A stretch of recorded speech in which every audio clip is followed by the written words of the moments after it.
The Elvis cover-up, which happened in '78, many argue that's what made 2020.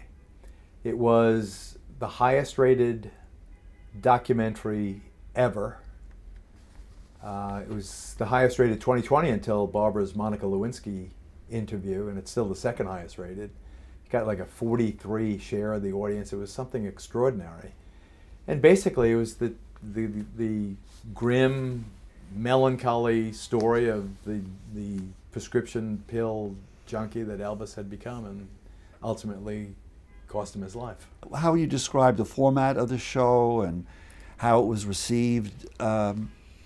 Initially, it was not well received at all. It wasn't the stories. It was a typical magazine format. It wasn't that revolutionary. It was two anchors, and they introduced the stories of the various correspondents on the team.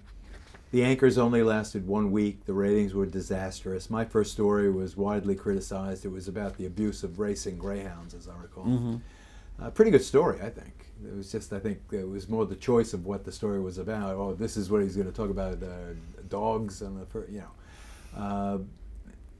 by the third week, I did a Rolling Stones story, a profile of Mick Jagger. They said, "Oh, that's what he should do. Stick to that stuff that he knows, not the real hard stuff."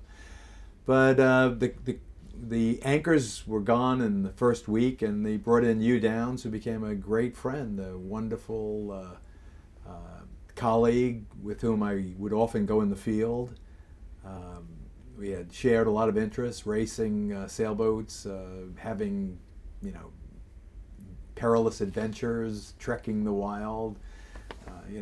He was a wonderful guy. He was already had the bad rap of being too old for television in 1978. I think he's still doing it now. He's a wonderful, wonderful man. I came to know and love him, and he took over as anchor, and the show took off and became a fixture in the same way 60 Minutes. It was much less now. I argue that once I left, it lost that cachet, but that's in the eye of the beholder.